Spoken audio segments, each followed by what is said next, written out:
खाली आपको पता ही नहीं मैंने क्यों खरीदा है, किसी भाई ने टिप दे दी थी। पहली बात है, मैं घर खरीदने के अगेंस्ट बिल्कुल नहीं। लॉस लेना सीखो। ऑप्शन खरीदेंगे तो अनलिमिटेड प्रॉफिट हो। प्रोबेबिलिटी क्या है? 1%। 150 पे गया था, 130 पे आया तो मैं 150 पे एग्जिट नहीं कर पाया। और लोगों को यही नहीं पता ये अभिमन्यु का चक्र भी हुआ है, अंदर तो जाना है, बाहर कैसे आए? आप अगर रेंट भर रहे हो तो ईएमआई क्यों नहीं भर लेते उतनी?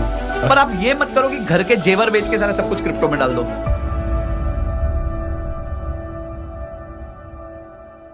कैसे संजय सर? एकदम बढ़िया। तुम कैसे हो सृजन? बिल्कुल बढ़िया, काफी दिनों बाद मिले आप। हाँ, thank you so much for calling again Ankit. Thank you so much. बहुत लोगों ने पसंद किए रील्स अपने। मैं देख रहा था, काफी आउट ऑफ कॉन्टेक्स्ट भी गई। बट ठीक है, आई थिंक उसके ऊपर आएंगे, बात करेंगे। बिल्कुल बात करेंगे। बट उससे पहले थोड़ी सी बात कर लेते हैं मार्केट के बारे में, स्पेशली जिस तरह से मार्केट हमें गिरता हुआ देखने को मिल रहा है जी। क्या रीज़न लगता है कि मार्केट इस तरह से गिर रहा है? और डीप में जाएंगे इसके, बट पहले तो रीज़न को थोड़ा सा डिस्कस कर लेते हैं कि क्या रीज़न है जिसकी वजह से मार्केट गिर रहा है। मैं ना वॉरेन बफे का कोट, एक इंटरव्यू देख रहा हूँ, मैं उनके बाइट्स देखता रहता हूँ। आई थिंक वो मेरे सबसे बड़ी लर्निंग होती है, क्योंकि देखिए मैं ये कहूँ कि मैं भगवान हूँ, ये मार्केट 14% नीचे गिरी तो मुझे कुछ नहीं हुआ, वही गलत है। मेरे को भी डर लगता है, मुझे भी एक बार आता है कि अच्छा क्या किया जाए, क्या किया जाए। तो मैं इसी इमीडिएटली जाके वॉरेन बफे को देख लेता हूँ। तो मैंने उनका एक बाइट देखा था कि उन्होंने बोला कि मैं ना इस बारे में वरी नहीं करता, मार्केट नीचे है ऊपर है, जिस तरह से मैं रोज ग्रोसरी खरीदता हूँ उसी तरीके से मैं रोज स्टॉक्स खरीदता रहूंगा। क्योंकि लॉन्ग टर्म में मुझे पता है कि मैं एक अच्छी कंपनी खरीद रहा हूँ, और मार्केट्स अगर 100 दिन बंद भी हो गई, 2 साल बंद भी हो गई, 3 साल बंद भी हो गई, तो भी मैं चला लूंगा उसको, कोई चक्कर नहीं। अब ये पॉइंट नोट करना बहुत जरूरी है, क्योंकि मुझे पता है मैं सही कंपनीज खरीद रहा हूँ, ये जानना बहुत जरूरी है। तो अगर आज भारत की कुछ कंपनियां गिर रही हैं मार्केट्स के प्रेशर की वजह से, अब है ना, markets are emotional in the short term but fundamental in the long term. ठीक है, तो अगर आपकी मार्केट्स में आज इमोशन क्या है? इमोशन ये है, एफआईएस पैसा बाहर निकाल रहे हैं, डोनाल्ड ट्रंप ट्रेड वॉर लेके आ रहा है, और वो रेसिप्रोकल पॉलिसी लेके आ रहा है, जिस वजह से इंडिया का चीज़ें वहाँ जाएंगी तो महंगी हो जाएंगी, तो सेल कम होगी, भारत को भी ओपन करना पड़ सकता है, जिस वजह से डोमेस्टिक बिजनेसेस को इंपैक्ट होगा। तो ये सारी मैथमेटिक्स और इकोनॉमिक्स चल रही है।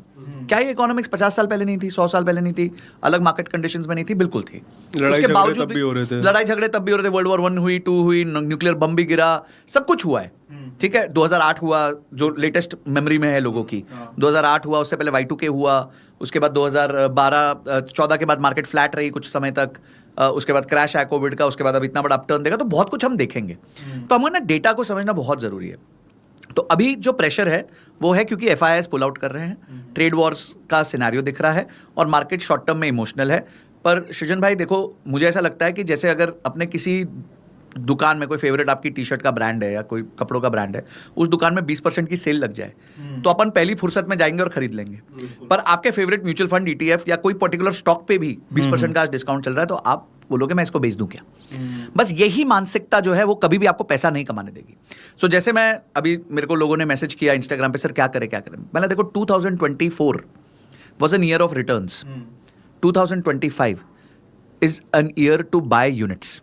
क्योंकि आज जो आप यूनिट्स खरीदोगे ना, वो 2030 में जाके, 35 में जाके आपको एक बहुत जबरदस्त रिटर्न देंगे, और ये हिस्टोरिकली रहा है। मैं आपको एक उदाहरण देता हूं।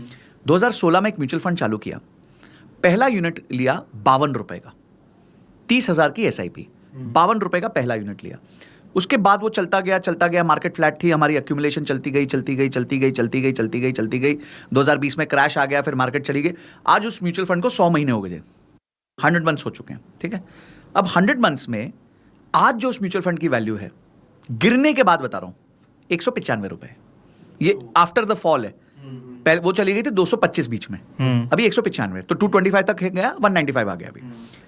और मेरा एवरेज परचेज कितने का होगा सोचो? 77 रुपीज का। अरे बाप रे। तो मेरा एवरेज हुआ 77, इतने टाइम से मैं पैसा डाल रहा हूं, और आज वो 3 गुना हो गया, मोटा मोटी 2.6 टाइम्स हो गया। After the fall also 2.5-2.6 times वो चल रहा है। अब आप सोचो कि मैं अगले 10 साल देखता हूं, अभी तो 100 महीने हुए, अगले 100 महीने देखते हैं, मोटा मोटी यही ट्रेंड रहेगा। तो ये जो यूनिट 50 का था वो 200 का हो गया, 4 गुना हो गया। अब 200 का 4 गुना क्या होगा? 800। और मेरा एवरेज में कितना फर्क पड़ा? 50 का 80 हुआ, 80 पकड़ लेते हैं एक बार, तो यानी 60% ज्यादा। अब 80 का 60% ज्यादा मतलब 120, 130, यानी अगले 100 महीने में इस चीज की कॉस्ट 120, 130 एवरेज होगी, और उस टाइम पे प्राइस चल रहा होगा 700-800 रुपए। तो ये बीच का मेरा पूरा प्रॉफिट होगा, और इसमें अगले 10 साल में 100 महीने में जो नंबर ऑफ यूनिट्स आएंगे वो सोचो कितने जुड़ जाएंगे। आज मेरे पास 35,000 यूनिट्स है उसके, अगले कुछ सालों में हो सकता है वो 60,000 70,000 यूनिट्स हो जाएंगे। तो आपको मैथ ये समझना पड़ेगा कि हम शॉर्ट टर्म के लिए कुछ नहीं कर रहे हैं। शॉर्ट टर्म में मार्केट्स इमोशनल होती हैं, वो बढ़ भी जाती हैं पागल जैसे, घट भी जाती हैं, कुछ भी हो सकता है। और अभी कुछ नहीं घटा है भाई, कुछ नहीं घटा है। इसको घटना थोड़ी कहते हैं। इसको घटना थोड़ी कहते हैं यार। टॉप टू बॉटम 14% गिरी है निफ्टी, अभी बाउंस बैक मार गई, ठीक है, अभी 23,000 के लेवल्स पे वापस आ गई। पीछे डर था 21,800 तक जा सकती है, वो नहीं गई 21,800 तक, नहीं ब्रीच किया उस लेवल को, उधर नहीं पहुंची। तो अभी तो ये 11-12% गिरी है यार। This is not a fall at all.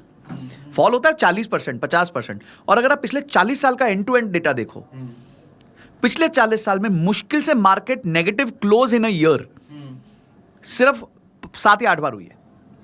40 साल में 7 या 8 बार साल में नेगेटिव क्लोज हुए, मतलब जनवरी से लेकर दिसंबर तक वो नेगेटिव गई है। हाँ, ऐसा हो सकता है कि बीच में कोई पीरियड देखो तो वो नेगेटिव होगी, पर जनवरी 1 को देखो और 31 दिसंबर को देखो तो 7-8 बार ही ऐसा हुआ है कि वो नेगेटिव रही है, बाकी पॉजिटिव गई है। हाँ, कभी हो सकता है कम पॉजिटिव गई, कभी बहुत पॉजिटिव गई, पर पॉजिटिव गई है। और जब नेगेटिव गई भी है तो उसके बाद अपॉर्चुनिटी थी, वो उसके बाद रिटर्न्स दिए फिर। एब्सोल्युटली। आप कोविड देख लीजिए, क्या रैली आई थी। और मुझे लगता है कि जब तक लोग ये मानसिकता नहीं बदलेंगे कि अगर कपड़ों में आप सस्ते में खरीदोगे, शेयर्स और म्यूचुअल फंड्स और ईटीएफ्स को भी सस्ते में खरीदो, तभी आप ऐसे पैसा कमा पाओगे। मैं आपको रीसेंट उदाहरण देता हूँ। गोल्ड गिर रहा था, हमारी एक simple SIP on dip strategy रहती है, रोज 3:15 बजे देखेंगे, जो गिरा उसको खरीद लेंगे। अब इसमें कोई दिमाग लगा? नहीं लगा। गोल्ड एक अच्छा इंस्ट्रूमेंट है, इस पर कोई डिनाइल है? नहीं है। ग्लोबली उसने रिटर्न्स दिए हैं। तो हमने जी गोल्ड अक्यूमुलेट करना चालू किया। मैंने सृजन भाई खुद कुल मिला के अक्टूबर से लेके अभी फरवरी तक 40 ग्राम गोल्ड अक्यूमुलेट किया। ओके। खरीद करके 40 ग्राम गोल्ड, ठीक है। वो 40 ग्राम गोल्ड मुझे 1 ग्राम पड़ा है करीबन 7,700 रुपए में। 77,000 का तोला पड़ा। आज वो 84,000 रुपए तोला है, जो कि आप मुझे गिफ्ट देने वाले हो। हाँ, वो मैं दे सकता हूँ आपको, डेफिनेटली दे सकता हूँ। आप बस निर्मला जी को टैक्स दे देना। गिफ्ट में भी वसूली तो होगी, उसमें मैं कुछ नहीं कर सकता। तो पॉइंट इज कि डरो मत, डर के आगे जीत है कहते ना, तो डरो मत, कोई टेंशन नहीं है ना। और वो कहते ना, don't buy to wait assets, buy assets and then wait. तो इसी से आप पैसा बना। बट मेरे ख्याल से यही चीज लोगों से हो नहीं पाती, वेट। लोग क्या चाहते हैं ना, कोई स्टॉक है, सपोज कीजिए 50 रुपए पे उसने लिया, वो स्टॉक काफी अच्छा परफॉर्म किया, वो चला गया 150 पे। अब 150 से वो थोड़ा सा नीचे आ गया, 130 पर आया। लोगों को ये बात की खुशी नहीं है कि 50 पे लेके वो 130 तक गया और टॉप तो 150 पे बनाया था, वापस से बाउंस बैक देगा तो मे बी 200 तक भी चला जाए। बिल्कुल सही। उनको दुख इस बात का है कि वो 150 पे गया था, 130 पे आया, तो मैं 150 पे एग्जिट नहीं कर पाया। देखिए, आप मार्केट को टाइम कर ही नहीं सकते, इस दुनिया में कोई नहीं कर सकता। और इसलिए आप SIPs करते हो, सिप ऑन डिप करते हो, या इस तरीके की चीजें करते हो जिससे आप अपने लिए एक रेगुलेटेड तरीके से परचेज करते हो। दूसरी चीज ये है कि लोग डरते इसलिए हैं क्योंकि वो जब तेजी चल रही होती है तो उस टाइम पे वो ये सोचते हैं कि मैं घर का जेवर भी बेच दूं, उधार भी ले लूं, दोस्त से ले लूं, अपने इमरजेंसी फंड के भी पैसे इधर डाल दूं, कर्जा भी निकाल दूं, सब कुछ करूं और पैसा स्टॉक मार्केट में डाल दूं। ये गलत अप्रोच है। आप अगर लाइफ के सारे बकेट्स को भर दो, चाहे वो इमरजेंसी फंड का बकेट है, चाहे वो इंश्योरेंस का बकेट है, चाहे वो आपके बच्चों की एजुकेशन का बकेट है, अगर आपने वो सारे बकेट्स भर दिए और जो बचे हुए पैसे से आप निवेश कर रहे हो, तो आपको डर किस बात का है यार? आपका घर बंद हो रहा है क्या?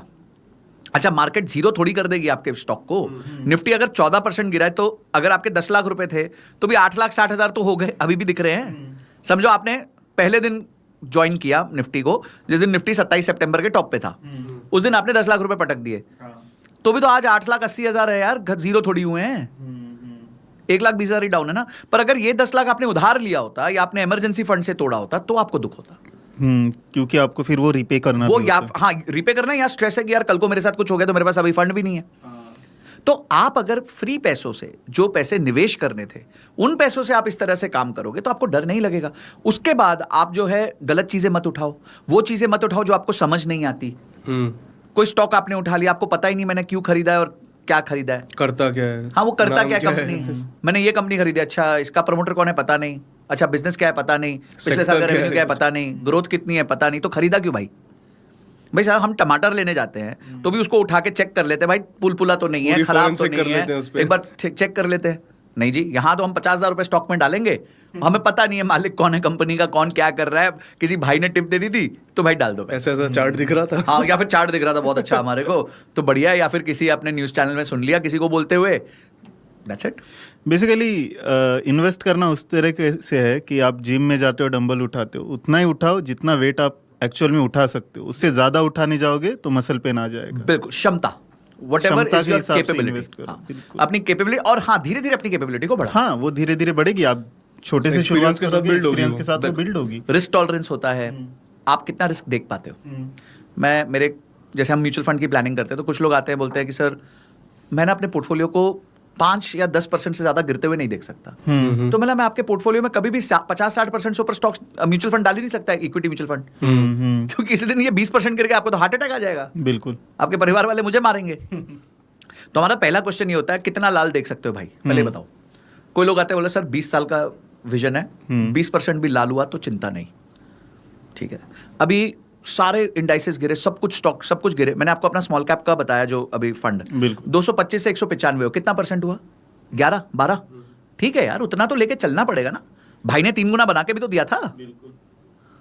पर हाँ, कुछ SIPs जो अभी चालू हुई कुछ पर्टिकुलर फंड्स में वो नेगेटिव हो गई, तो आ हम जाएगी। 10 साल बाद देखेंगे, हाँ। 8 साल बाद देखेंगे। बट ये बात होगी म्यूचुअल फंड की, पर लोग तो आजकल स्टॉक ही ज़्यादा प्रीफर करते हैं। काफ़ी हेवी ट्रेडर्स इंडिया में भी आ चुके हैं, तो वहाँ पर तो हालात बुरे हैं, स्पेशली बहुत मिड बुरे। कैप और स्मॉल कैप में। बहुत बुरा। उस तरफ आप किस तरह से देखते हो, और क्या कोई उम्मीद है रिकवर होने की?